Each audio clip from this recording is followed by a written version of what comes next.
Audiolibros con texto presenta El secreto del juez, de Arthur Gask.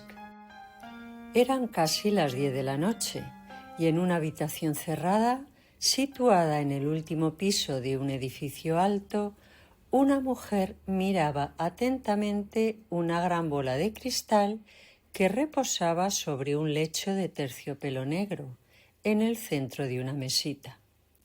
La única luz de la habitación era una pequeña lámpara roja, junto a la cual ardía una pastilla de incienso en un cuenco de latón.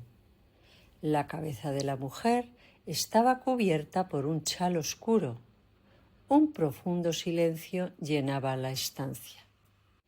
Sentado frente a la mujer, al otro lado de la mesa, un hombre fruncía el ceño. Ya entrado en años, era de aspecto distinguido y con su frente altiva, sus ojos astutos y severos y su boca y barbilla decididas, parecía muy fuera de lugar como cliente en el salón de una adivina. De hecho, nadie se daba cuenta mejor que él mismo de que estaba fuera de lugar allí y estaba furioso por haber ido. Un juez del Tribunal Supremo, un hombre de los más altos logros intelectuales y conocido por su implacable condena de todas las formas de engaño y farsa, sabía que sería un escándalo público si se supiera dónde había estado. Pero se excusaba a sí mismo diciendo que solo había venido por despectiva curiosidad. Había estado dando un largo paseo, como solía hacer por la noche cuando tenía algo especialmente importante en lo que pensar, y sorprendido por un fuerte chaparrón, había buscado refugio en el vestíbulo de un gran bloque de oficinas. Entonces sus ojos vagaron despreocupadamente hacia el tablón de anuncios en el que estaban inscritos los nombres de los numerosos inquilinos del edificio, y de repente se interesó por un nombre que vio allí. «Madame Lascelles», había exclamado. «¿Dónde he oído antes ese nombre? Ah, ya me acuerdo, la adivina, la mujer que embaucó a Susan la semana pasada en casa de la señora Travers». Cuánto desprecio sintió al recordarlo.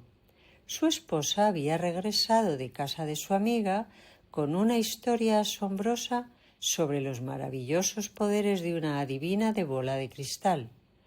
Una mujer de aspecto poco francés, nombre francés y marcado acento escocés, que había sido contratada por la tarde para adivinar el futuro. Había mencionado muchos detalles íntimos de la vida familiar de su esposa y, además de detallar sucesos de su pasado, había predicho con seguridad gran parte de lo que sería su futuro. Con qué desprecio había sonreído mientras esperaba a que dejara de llover. Qué conveniente sería que alguien le hablara del futuro y, en particular, de aquella inversión que un amigo suyo estaba tratando de inducirle a hacer y sobre la que tenía que tomar una decisión al día siguiente. Sería muy útil saber lo que iba a ocurrir con la mina de oro de Australia Occidental. Bah, qué crédulas eran casi todas las mujeres. Entonces, como la lluvia seguía cayendo a torrentes y le molestaba su forzada inactividad, se le ocurrió de repente la idea de subir a ver cómo era aquella pitonisa. Era casi seguro que tendría horario nocturno y sentía curiosidad por saber cómo una mujer que hablaba un inglés entrecortado con acento escocés había podido imponerse de tal manera a un público de mujeres educadas, aunque naturalmente inclinadas a ser crédulas.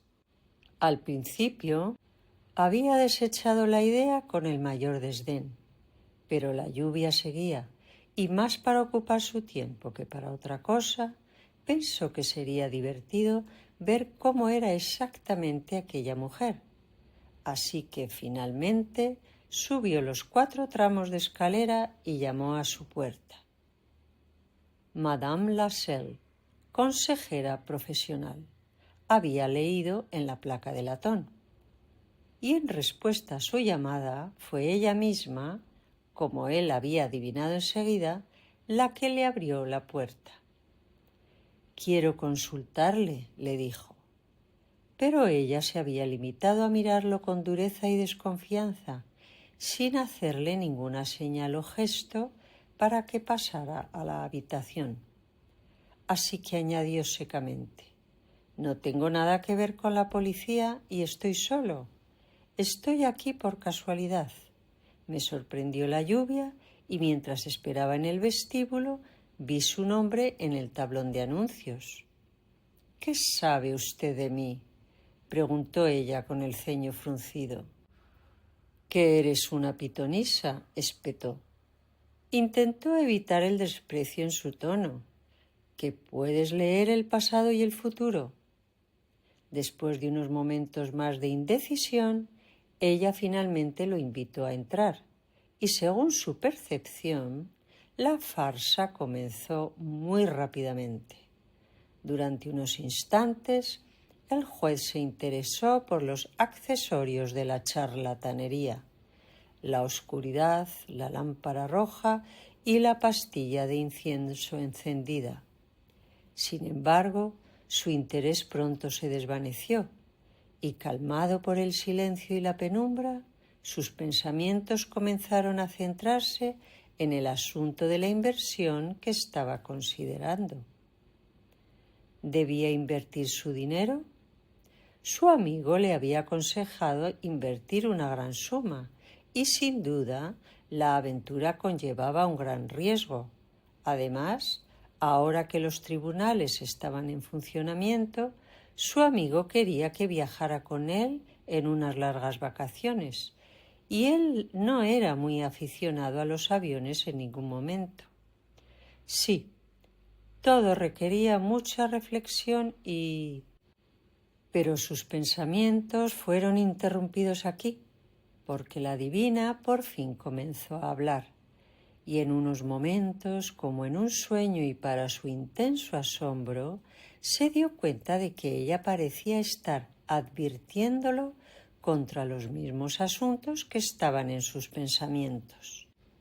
«Veo», dijo ella lentamente y en un ronco tono monótono, «2 caminos que se extienden ante ti y que todo dependerá del que tomes.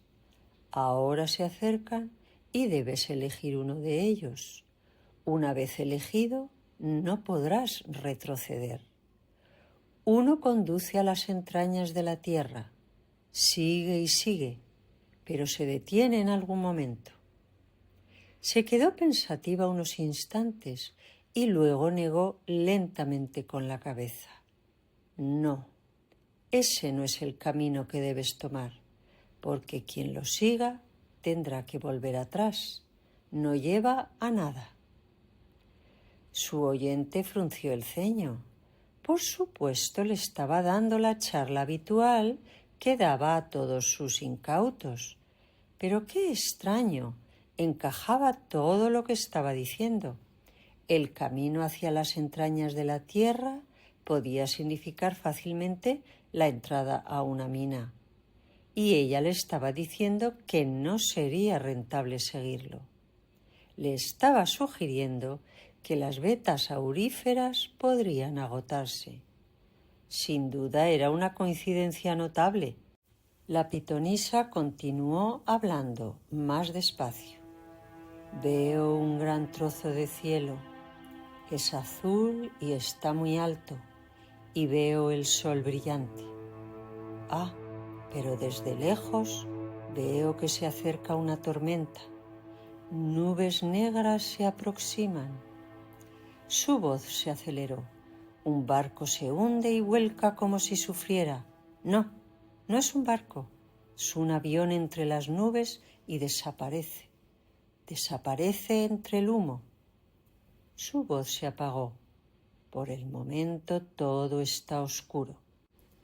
El ceño del juez estaba más fruncido que nunca. Era increíble, pero la coincidencia también estaba ahí. Sin embargo, solo eran coincidencias que primero ella hubiera insinuado lo que tal vez podría ser una mina y luego se hubiera referido específicamente a un avión. Entonces, con un sobresalto, se preguntó si ella sabía quién era él y si lo que pasaba era que lo estaba engañando.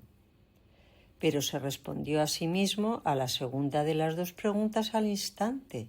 No, de ninguna manera podía estar engañándolo, porque aunque supiera quién era él, no podía saber nada de la propiedad minera en Australia Occidental, ni del viaje en avión que le habían propuesto.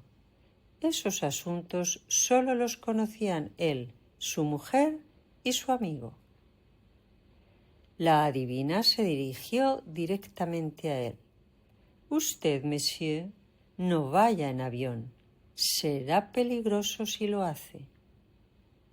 El juez habló mordazmente. Siempre es fácil dar consejos y aún más fácil predecir el futuro. Un niño puede estar seguro al decir lo que va a pasar, ya que nadie está en posición de contradecirlo. Así es, aceptó ella de inmediato. Asintió sombríamente. Pero a veces cuento el pasado tan veladamente como el futuro. Entonces háblame de mi pasado, se burló. Costará más dinero, pues mucho más esfuerzo es requerido para mantener la calma. Y al encogerse él de hombros despectivamente, ella se volvió de nuevo hacia su bola de cristal. Siguió otro largo silencio, y el juez estaba a punto de decirle que no podía parar, cuando su monólogo comenzó de nuevo. Hace mucho tiempo, dijo, vi a un joven remando en una barca junto a otros muchachos. Estaban en un río y había mucha gente en las orillas. No ocurre nada en particular porque la imagen se desvanece. Después veo una iglesia llena de gente y ese mismo hombre, ahora más mayor, está de pie junto a una dama. Supongo que el día de su boda, comentó el juez con sarcasmo, un episodio bastante común en la vida de los hombres y nada difícil de adivinar. La mujer no prestó atención a la interrupción y sin apartar la vista de la bola de cristal continuó. La dama es alta y hermosa. Tiene los ojos azules y un rostro noble. Buen intento, murmuró el juez con el ceño fruncido todavía. Eso encaja bastante bien con Susan, pero también podría describir a cientos de miles de novias. La mujer continuó hablando. Luego veo a ese hombre, ya mayor, en una habitación que parece la de un hospital. Está muy enfermo y junto a su cama hay una enfermera. Ella se inclina sobre él y le acaricia la frente. Es joven, de ojos oscuros y figura menuda, pero muy hermosa, con un rostro encantador. El hombre no deja de mirarla cada vez que está allí, y sus ojos la siguen cuando se mueve. Ella le sonríe y él le devuelve la sonrisa. El silencio se hizo en la estancia. El juez ya no interrumpía. Tenía los ojos muy abiertos, clavados en la mujer. Su rostro, habitualmente sonrojado, había palidecido y pequeñas gotas de sudor le perlaban la frente. Apenas parecía poder respirar. Cada palabra que ella decía lo mantenía en vilo. Ella continuó. He visto muchas veces a ese hombre y a esa joven juntos. Él la abraza, la besa y todo se oscurece, la imagen desaparece. Su voz se alzó repentinamente, cargada de emoción. «Espera, espera». La oscuridad se aclara y la veo otra vez. Está en la calle. Hay un coche descontrolado. Los hombres corren hacia él. La joven está tendida en el suelo, arrugada, inmóvil. Su rostro está muy pálido. Está muerta. Ya no sonreirá ni volverá a besar. El juez dejó escapar una exclamación ahogada. De pronto, la mujer se levantó bruscamente, cubrió la bola de cristal con un paño y encendió la luz eléctrica. «No diré nada más», dijo. «La tensión es demasiado fuerte». El juez habló con esfuerzo. «¿Cuánto es?» «Lo que quieras», respondió ella. «Lo que pienses que vale». El juez lanzó un billete de 1 libra sobre la mesa y se levantó de golpe. Solo pensaba en salir de allí lo antes posible. Con todo su temple y su carácter, su mente se encontraba ahora en pánico. Lo que acababa de oír lo sacudía por dentro y sentía que necesitaba pensar como nunca antes en su vida. Con una breve y cortante inclinación de cabeza hacia la mujer, salió de la habitación y descendió apresuradamente las escaleras hasta la calle. La lluvia caía con más fuerza que nunca, pero él se adentró en ella sin el menor reparo, tan absorto en sus pensamientos que ni siquiera se molestó en subirse el cuello del abrigo. Su mente era un torbellino de confusión y angustia. Dios, ¿cómo había podido aquella mujer descubrir un secreto tan profundamente enterrado en su vida? Era imposible que lo hubiera sabido por medios normales. Nadie, absolutamente nadie en el mundo, sabía que él y Elsie habían sido amantes. Habían sido increíblemente cuidadosos, vigilado cada paso, cada encuentro. Se habían asegurado de que nadie sospechara. Su mente comenzó a retroceder en el tiempo. Su matrimonio, hacía ya 25 años, había sido un acuerdo de conveniencia. Susan no había sido más que un trampolín en su carrera profesional. Su familia tenía dinero e influencia y él había sabido aprovecharlo. Pero entonces, casi 5 años atrás, cuando estaba cerca de cumplir los 50, él sí apareció en su vida. Él estaba gravemente enfermo de neumonía y ella había sido su enfermera asignada. Se enamoró con una pasión que jamás había sentido y ella lo correspondió. Después de salir del hospital, comenzaron a verse en secreto, con la misma discreción que siempre, hasta aquel terrible día en que un accidente de tráfico se la llevó para siempre. La adivina de la bola de cristal la había descrito con exactitud, morena, de figura menuda, con esa carita encantadora que él nunca ha podido olvidar. Su mente apenas podía hilar un pensamiento coherente. ¿Qué significaba todo aquello? ¿Cómo podía esa mujer haber visto lo que había visto? ¿Y si lo que siempre había considerado un burdo engaño, una farsa para crédulos, escondía una verdad más profunda? ¿Y si realmente existían poderes que la razón despreciaba simplemente porque no podía entenderlos? Cuando llegó a casa, encontró todo en silencio. Su esposa ya se había ido a la cama. Sin decir una palabra, se dirigió a su estudio, abrió el escritorio y rebuscó entre los cajones hasta dar con uno en el fondo, oculto bajo unos papeles. De allí sacó una pequeña fotografía. Era ella, Elsie, con su uniforme de enfermera, la mirada dulce y esa sonrisa que él nunca olvidaría. En el reverso Con una letra redondeada y juvenil podía leerse: «Para alguien a quien doy todo mi amor», de Elsie Bowen. Una lágrima ardiente recorrió su mejilla. Pasó mucho tiempo aquella noche antes de que lograra conciliar el sueño, pero antes de que lo venciera ya había tomado una firme decisión. Estudiaría con dedicación la ciencia oculta y se propondría descubrir por sí mismo si contenía alguna verdad. A la mañana siguiente le comunicó a su amigo que no invertiría en la mina y que por lo tanto su plan de escapar a Australia Occidental quedaba cancelado.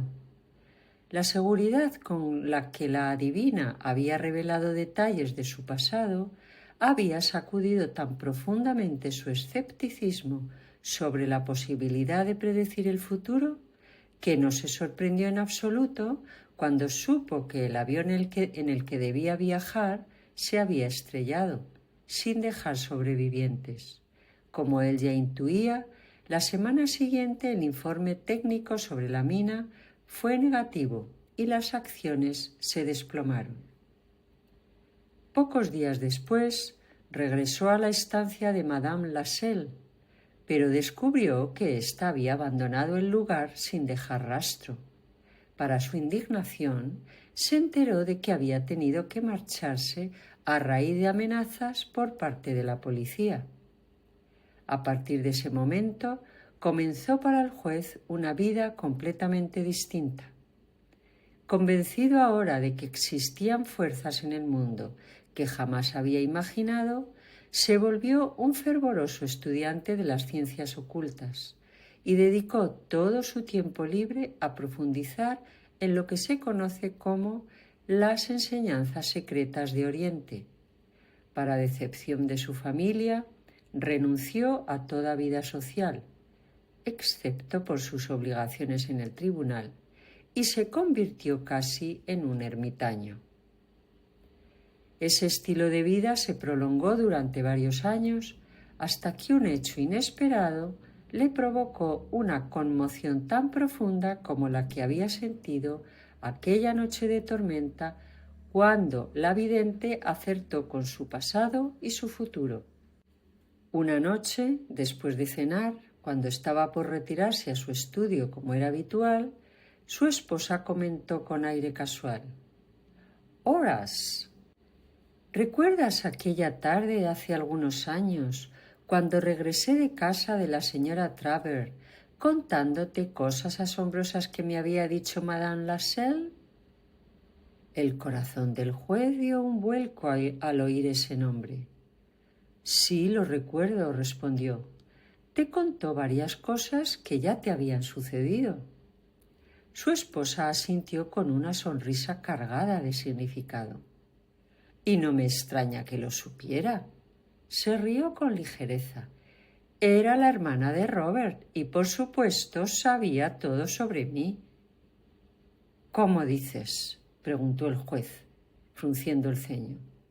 «Esta mañana la cocinera me mostró un artículo del periódico. Madame Lascelles fue arrestada en Adelaida. También me comentó que hace tiempo supo que su verdadero nombre era Flora McCullum y que, como te digo, era hermana de Robert. ¿No te dije que hablaba un francés torpe con un marcado acento escocés?» «¿Pero qué hermana de Robert?», preguntó el juez con brusquedad, mientras un escalofrío le recorría la espalda. A su mujer le hacía gracia. «Robert, el mayordomo que teníamos entonces, Robert McCallum, el hombre que creíamos que siempre estaba escuchando en las puertas.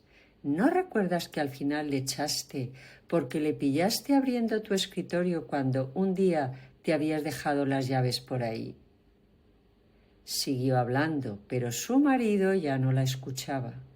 Se sintió enfermo y aturdido por la mortificación, pues su mente se había iluminado de repente con una gran luz. Tragó saliva. Así que se había dejado engañar tan fácilmente como el más crédulo de aquellos a los que había estado acostumbrado a despreciar tanto. Sin la menor duda, la vidente de la bola de cristal lo había reconocido como el patrón de su hermano. Y a partir de lo que éste le había contado de él y de su casa, había construido todo lo que había estado fingiendo ver en su bola de cristal. Había supuesto que lo había visto de joven en una regata porque su hermano, por supuesto, habría mencionado el par de remos que colgaban de la pared del estudio. Le habría hablado de la muchacha alta y hermosa de rasgos nobles que había sido su novia, porque su hermano le habría descrito la gran fotografía del grupo nupcial en el salón. Y por último, al buscar en su escritorio, el del juez, el hombre habría dado con la foto, con la cariñosa inscripción al dorso, y suponiendo un apego oculto, habría transmitido la información allí de nuevo. Era de dominio público que él, el juez, había estado internado en un hospital privado durante muchas semanas. Luego, sobre la mina de oro y el vuelo proyectado a Australia Occidental, su hermano, por supuesto, lo había oído todo y había sido solo una suposición que el avión se encontrara con una tormenta, aunque los aviones a menudo lo hacen, y que la empresa de la mina de oro resultaría ser poco rentable. ¿No ocurría esto a menudo? Se acaloraba y se enfriaba por momentos, sintiéndose en lo más profundo de la humillación. A partir de las habladurías de un empleado doméstico, transmitidas a una mujer vulgar e inculta que vivía de su habitual engaño y falsedad, él, que se dedicaba a sopesar pruebas, había sido llevado, como el más simple de los simplones, a imaginar un poderoso mundo de misterios ocultos por explorar. De repente soltó una sonora carcajada. —¿De qué te ríes, Horace? —preguntó su mujer. —De la idea de lo fácilmente que se engaña a la gente, querida —contestó él. Y luego la asombró añadiendo: —Pero vamos, voy a dejar todos mis estudios por un tiempo, así que vayamos al cine esta noche.